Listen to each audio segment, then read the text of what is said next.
They called it murder. First degree. Premeditated, they said. But let me ask you something. If you knew that someone was gonna hurt your child, and the law wasn't coming, and every door you knocked on stayed shut, you telling me you just sit there? I didn't think so. My name is Earl James Davis, inmate 447291. I was 41 when they locked this door. I'm 69 now. These hands used to wire houses. Good hands, steady hands. Now they shake when I try to hold a cup of coffee. The state of Texas says I'm a murderer. First-degree murderer. That's what the paper says. My daughter says I'm her father, the man who saved her life. She was 7 that night. She's 35 now. She's got 2 kids of her own. 2 little girls I've never held, never bounced on my knee, never read a bedtime story to. You know what 28 years feels like? It feels like watching the world through a window that don't open. Everybody's living out there, and you're just pressing your face against the glass. Back in '97, I was doing all right. Not rich, nobody wires houses and gets rich. But I had a little place on Sycamore Street. 3 bedrooms, chain link fence I put up myself. My wife Linda, she worked the front desk at a dentist's office. And we had Caitlin, 7 years old, hair like her mama's, this copper color that caught the light. She used to sit on the kitchen counter while I made eggs in the morning and tell me about her dreams every single morning. Daddy, I dreamed about a purple horse. Daddy, I dreamed we lived on a cloud. I'd listen to every word, because when your little girl talks to you like you're the most important man in the world, that's not something you rush. We were making it work.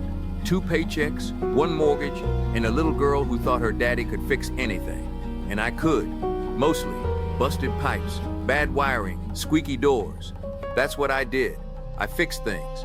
But there was this man in the neighborhood, Roy Daltrey. Lived 4 houses down. Everybody on that street knew what he was. The way he looked at the kids coming off the school bus. The way he'd stand in his front yard with that smile that didn't reach his eyes. Folks talked about it at the cookout, talked about it at church. Everybody knew, but nobody did nothing. And I told myself, as long as he stays away from mine, I'll keep my mouth shut. He didn't stay away. It started with Caitlin coming home one day saying Mr. Daltrey gave her a popsicle. Walked right up to her on the sidewalk. Linda like to lost her mind. I went to the police, filed a report. They said, and I'll never forget the exact words, "Sir, giving a child a popsicle isn't a crime." That was door number 1. Then he showed up at her school during recess, standing outside the fence watching. I wasn't there, Linda's sister saw him. I went back to the police. Different officer this time. He told me they'd look into it. Nobody ever came. Door number 2, I went to get a restraining order. You know what they told me at the courthouse? They told me I needed proof of a direct threat. A man lurking around your 7-year-old daughter ain't enough. He's got to say he's gonna hurt her, or do something first. Like I'm supposed to wait for him to, I'm sorry. I still get, after all these years. That was door number 3. Shut, locked, bolted. And I remember standing in my driveway that night, looking at his house 4 doors down, and thinking, I have one option left. One. And I knew there was no coming back from it. There's a line between what's legal and what's right. I crossed it on a Tuesday night in October, and I'd cross it again. It was October 14th, 1997. I remember because it was a Tuesday and Caitlin had a spelling test the next day. We were practicing words at the kitchen table. Autumn, bicycle, necessary. She kept getting necessary wrong and laughing about it. Linda put her to bed around 8:30. I was in the garage finishing a job rewiring a junction box for a client. Had the radio on, Rangers were playing. I remember that. Around 10, I came inside, locked the front door, checked the windows like I always did, kissed Linda goodnight, went to check on Caitlin. Her bedroom window was open. The one I'd painted shut in August. It was open, and there were marks on the sill, muddy smudges. From the outside, Caitlin was asleep. She was fine. Nothing had happened yet. But that window, those marks. I closed the window. I locked it. I stood there, for I don't know how long, just watching my little girl sleep, her hair on the pillow, her stuffed rabbit. She called him Mr. Buttons tucked under her arm. And something inside me, I can't explain it right.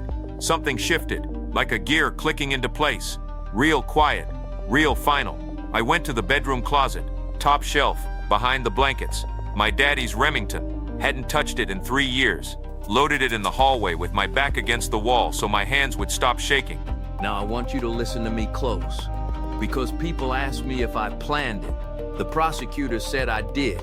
Premeditated, they said at the trial over and over, like they were proud of that word. I didn't plan nothing. I reacted like any father would react when a wolf is circling his house and nobody with a badge gives a damn. You don't sit in your chair and think about consequences. You don't call a lawyer at 10 at night. You think about one thing, your little girl asleep in the next room with a stuffed rabbit named Mr. Buttons, and you do what needs doing. I walked out my front door, down the sidewalk, 4 houses. His porch light was on. I could see him through the screen door, sitting in his recliner, watching TV. I could hear the TV, some game show, the audience laughing. I knocked on his door. He opened it, saw the gun. His face changed, and I said, I remember every word. I said, I know what you are, and you ain't ever coming near my daughter again. I pulled the trigger twice. He went down in his hallway, on that ugly brown carpet. The TV was still going. The audience was still laughing. I stood there. I don't know how long. Could have been 10 seconds. Could have been 10 minutes. The gun was hot in my hand and my ears were ringing, and all I could think was, Caitlin's got a spelling test tomorrow. Necessary. Necessary. Then I walked home, put the gun on the kitchen table, called 911, told them what I did, sat on the front porch and waited. The whole neighborhood was awake by then. Lights coming on one by one like dominoes. I could hear sirens, and I just sat there on my porch looking at the stars thinking, at least she's safe. Whatever happens now, at least she's safe. That was 28 years ago. 28 years ago. And I'll tell you something that still burns me to this day. The same police department that couldn't be bothered to check on Roy Daltrey. The same department that told me a popsicle isn't a crime. They showed up in 4 minutes flat that night. 4 minutes. When it was time to put handcuffs on me, they ran like their boots were on fire. The trial was quick. My lawyer, public defender, overworked kid who looked like he should still be in school. He told me to plead guilty. Said with my confession on the 911 call, there was no point fighting it. Said a plea deal might get me 15. The DA wanted 25. The judge gave him 25. Banged that gavel like he was hammering a nail into my coffin. Linda came to see me every week that first year. Every single Sunday. She'd bring pictures of Caitlin, drawings Caitlin made in school. One time she brought a card that said, I love you, Daddy, in crayon with a picture of our house and a yellow sun. I kept that card under my mattress for 9 years, until the paper got so thin you couldn't read it no more. Linda stopped coming after 2 years. I don't blame her. A woman can't build a life around a visiting room. She needed to be a mother full-time. She needed to move on. She did. Married a man named Gary from her church. I heard he's a decent man. I hope he is. Caitlin wrote me every week for the first 5 years. Long letters, little girl handwriting, full of everything. School, friends, what she had for lunch. Then every month, then every birthday and Christmas. Then the last letter I got was 2014, 11 years ago. It said, I love you, Daddy, but I can't keep doing this. It hurts too much. 11 words. That's what 28 years came down to. 11 words on a piece of notebook paper. You know what the thing is? The thing that eats at me? I didn't lose my daughter because of what Roy Daltrey did. I lost my daughter because of what I did to stop him. I saved her life that night, and I've been losing her ever since. That's the joke. That's the whole rotten joke. The man who would have destroyed my family is dead, and my family is destroyed anyway. Just quieter. One letter at a time instead of one night. I missed her first day of high school.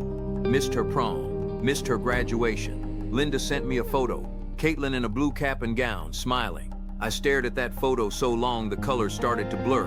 I missed her wedding. She married a man named James. I don't know his last name. My own daughter's married name, and I don't know it. She had her first baby in 2018. A girl, named her Rose. I found out from my sister, not from Caitlin. I got a granddaughter named Rose, and I've never seen her face except in one picture my sister smuggled in. She's got Caitlin's hair, that copper color. And I sit in this cell and I hold that picture and I think, I protected you before you were even a thought, before your mama was old enough to spell necessary. I made sure you'd exist, and you don't even know my name. People in here ask me if I got regrets. I've been asked that question more times than I can count. The parole board asks it every time I sit in that chair. Chaplain asked me once. A couple reporters over the years. Let me tell you something, and I need you to hear this right. I regret that my daughter grew up without me. I regret every morning I didn't make her eggs. Every spelling test I wasn't there for. Every nightmare where she called for Daddy and Daddy wasn't down the hall. I regret that Linda had to explain to a 7-year-old why her father wasn't coming home. I regret every Christmas, every birthday, every Tuesday, because it happened on a Tuesday and Tuesdays ain't ever been the same. But killing that man? No. Roy Daltrey had 4 prior complaints filed against him. 4, 2 from families on our street. The police had every one, and he was still out there, still watching, still circling. I told God what I did. I sat on my bunk that first night, and I said, Lord, I took a life. Judge me for it. And I've been waiting on that judgment ever since. But I'll tell you this, I sleep every night, because I know wherever Caitlin is, whoever she became, whatever life she built without me, she's alive, she's safe. She's got a daughter named Rose with copper hair, and that man is in the ground where he belongs. I reckon there's people watching this who think I'm wrong, think the law is the law, think you can't take justice into your own hands. And maybe they're right. Maybe the world works better when people follow the rules. But I'll ask you this, and be honest with yourself. Don't give me the answer you think is right. Give me the real one. If it was your daughter, your little girl, copper hair, stuffed rabbit, spelling tests, and the wolf was at the door, and nobody was coming, what would you have done? I got my 7th parole hearing next March. They're gonna ask me the same question they always ask. Do you feel remorse for your actions, Mr. Davis? And I'm gonna tell them the same thing I always tell them. I feel remorse for everything that happened after. Every single day. But not for what I did. Not for protecting my baby girl. Never for that. You know what I think about most? It ain't the trial. It ain't the cell. It ain't Roy Daltrey. It's Tuesday mornings. Caitlin on the kitchen counter. Eggs in the pan. Daddy, I dreamed about a purple horse. I just miss my little girl. That's all.